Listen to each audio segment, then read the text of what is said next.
Panggilan Kim adalah menjadi papi bagi anak-anak yatim. Anak yatim ialah anak-anak teen atau anak-anak berusia 13 sampai 19 tahun yang kehilangan sosok sang ayah, baik secara fisik maupun karena absennya fungsi ayah di kehidupan anak tersebut. Ayah adalah sosok yang paling penting untuk pertumbuhan mental seorang anak teen.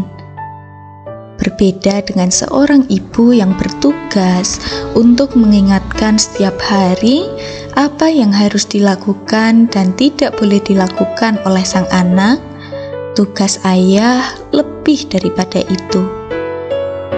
Tugas ayah ialah mengayomi, membimbing, mengajari, memberi teladan, membekali, mensupport, memberi solusi, dan memberi visi bagi seorang anak. Panggilan untuk menjadi papi semakin kuat di hatinya. Ia ingin menjadi papi bagi anak yatim yang kehilangan sosok sang ayah. Papi Kim merasa bahwa di Indonesia ia adalah double minoritas, yaitu keturunan Tionghoa dan beragama Kristen. Dan apa yang akan diajarkan Papi Kim pastilah bersentuhan erat dengan Tionghoa dan Kristen. Bagi Papi, Ahok adalah salah satu tokoh panutan, teladan, dan seorang yang sangat ia segani. Bagaimana tidak, Ahok merupakan tokoh yang sangat memerangi korupsi. Ketika Ahok divonis 2 tahun penjara, Papi merasa jengkel dan marah. Tetapi melalui kejadian itu, sebuah jawaban doa Papi dapatkan, yaitu mati 1, tumbuh 1000.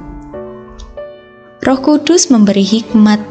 Ketika sebuah benih mau ditanam, benih itu harus mati terlebih dahulu, baru kemudian bisa tumbuh hingga 1000 kali lipat.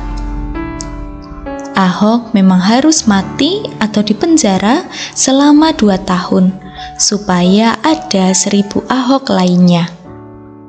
Kalau boleh, Papi Kim adalah salah satunya. Di Indonesia ada 6 agama yang diakui dan 2 kulit mayoritas selain Papua. Maka alangkah bijaksananya jika Papi Kim juga memanggil papi-papi lain dari agama berbeda dan etnis yang berbeda dari Papi. Maka dari itu, idealnya akan muncul papi-papi dari Kristen Tionghoa 1000 papi, Kristen Melayu 1000 papi, Islam Tionghoa 1000 papi, Islam Melayu 1000 papi bahkan lebih, Hindu Tionghoa 1000 papi, Hindu Melayu 1000 papi, Buddha Tionghoa 1000 papi, Buddha Melayu 1000 papi, Katolik Tionghoa 1000 papi, Katolik Melayu 1000 papi, Konghucu Tionghoa 1000 papi, dan Konghucu Melayu 1000 papi. Di Indonesia akan berdiri minimal 12.000 papi untuk anak-anak yatim. Lalu, apa yang harus dilakukan oleh papi-papi ini? Setiap papi pasti memiliki latar belakang dan talenta yang berbeda-beda. Setiap papi pasti mempunyai role model yang tidak sama dengan Papi Kim. Kebetulan, Papi Kim terinspirasi oleh Ahok. Papi-papi lain mungkin terinspirasi oleh Bapak Soekarno, Bapak Soeharto, Bapak Habibie, Bapak Gus Dur, Bapak SBY, atau mungkin terinspirasi oleh Jenderal Sudirman, atau bahkan terinspirasi oleh Gajah Mada. boleh dan sah-sah saja.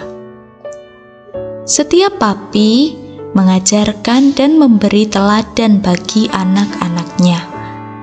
Setiap papi menjadi penjaga keluarga besar bangsa Indonesia dari pihak-pihak asing yang ingin menguasai kekayaan alam Indonesia dengan bantuan antek-anteknya. Setiap papi pasti mempunyai pengalaman dan perjuangan yang sudah pernah dilewati. Menurut Papi Kim, seseorang layak menjadi seorang papi jika mensofnya sudah 40. Level-level ini dibuat Papi Kim untuk memperjelas saja, bukan suatu keharusan. Level 1 atau papi merpati dimulai dari keluarga kita masing-masing. Artinya, seorang papi harus bisa menjadi teladan di keluarganya. Kalau papi yang adalah kepala keluarga atau imam tidak bisa menjadi teladan, maka keluarga tersebut akan kacau dan hancur. Level 2, papi elang. Seorang papi harus jadi teladan bagi keluarga besarnya dan jadi pemimpin untuk keluarga besar. Beliau bisa memimpin papi-papi merpati. Level 3, papi Raja Wali. Seorang papi yang bisa menjadi pemimpin untuk papi-papi level 2. Papi di level ini bisa jadi panutan untuk keluarga-keluarga di suatu daerah atau kota. Beliau bisa memimpin papi-papi elang yang mungkin berbeda agama dan berbeda kulit. Level 4, papi Garuda. Seorang papi yang bisa jadi pemimpin secara nasional. Suaranya didengar banyak orang secara nasional. Beliau dijadikan panutan banyak papi dan seluruh rakyat.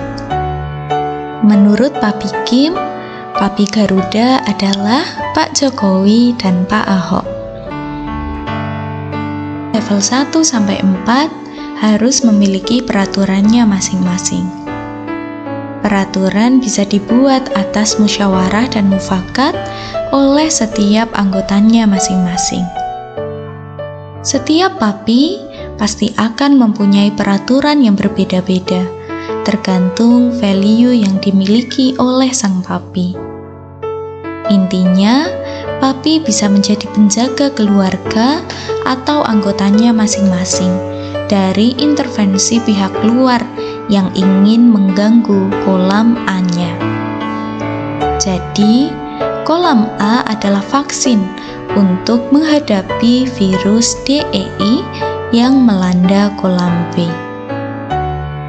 Kesimpulannya, keluarga besar bangsa Indonesia membutuhkan penjaga, membutuhkan pahlawan, yaitu papi-papi merpati, papi-papi elang, papi-papi Raja Wali, bahkan papi-papi Garuda.